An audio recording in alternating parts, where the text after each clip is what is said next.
अस्सलाम वालेकुम दोस्तों, हमारे चैनल पर आप सबको खुशामदीद। आज हम बात करेंगे ड्रामा ज़ब्त के एक निहायत दिलचस्प और सनसनीखेज़ एपिसोड की, जहां एक तरफ ओन और आयला के दरमियान गलतफहमियां खत्म होती दिखाई देंगी, तो दूसरी तरफ शामी की नफरत एक नए तनाज़ाए को जन्म देगी। आइए जानते हैं आगे क्या होने वाला है। जैसे ही ओवन और आयला घर के अंदर दाखिल होते हैं, पूरे घर में खामोशी छा जाती है। सबकी नजरें सिर्फ उन्हीं दोनों पर जम जाती हैं। शामी ये मंजर बर्दाश्त नहीं कर पाता और तंजिया लहजे में कहता है, वाह, लगता है आज बड़ी मोहब्बत जाग उठी है।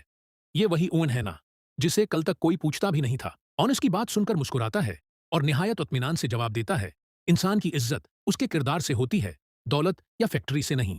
शामी गुस्से में आगे बढ़ता है और कहता है, जब से बी जान ने तुम्हें फैक्ट्री की जिम्मेदारी दी है, तुम खुद को इस खानदान का सबसे बड़ा आदमी समझने लगे हो। ऑन ने बगैर आवाज बुलंद किए जवाब दिया, मैं आज भी वही हूं जो पहले था। फर्क सिर्फ इतना है कि अब किसी की बेइज्जती बर्दाश्त नहीं करता।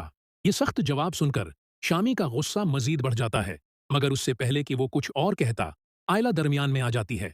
वो पहली बार सबके सामने ओन का साथ देते हुए कहती है, हर बात में कसूर सिर्फ ओन का नहीं होता। अगर उसने गलतियां की हैं तो दूसरों ने भी कम नहीं की। आयला की ये बात सुनकर पूरा घर हैरान रह जाता है। शामी को यकीन ही नहीं आता कि आयला उसकी मुखालफत कर रही है। इसी दौरान आयला के वालिद भी वहां आ जाते हैं।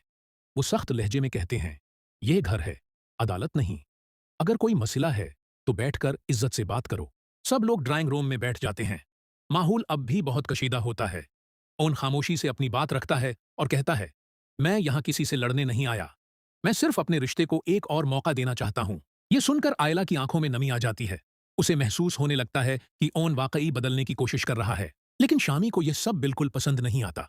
वो दिल ही दिल में फैसला कर लेता है कि वो किसी भी कीमत पर ओन और आयला को एक नहीं होने देगा। उसी दौरान शामी के मोबाइल पर एक खफिया कॉल आती है। वो सबसे नजरें बचाकर बाहर चला जाता है। फोन पर मौजूद शख्स कहता है, जिस मंसूबे की तुमने बात की थी सब तैयार है, सिर्फ एक इशारे की देर है, फिर ओन की सारी खुशियां खत्म हो जाएंगी। शामी के चेहरे पर खतरनाक मुस्कुराहट आ जाती है। वो जवाब देता है, अब वक्त आ गया है कि ओन को ऐसी चोट लगे जिसे वो जिंदगी भर न भूल सके। दूसरी तरफ ओन को इस साजिश की कोई खबर नहीं होती। वो सिर्फ आयला के साथ अपने रिश्ते को संभालने में लगा होता है।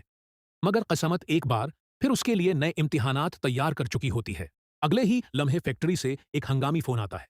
इत्तला मिलती है कि फैक्ट्री में एक बहुत बड़ा हादिसा पेश आ गया है और तमाम जिम्मेदारी ओन पर डाली जा रही है।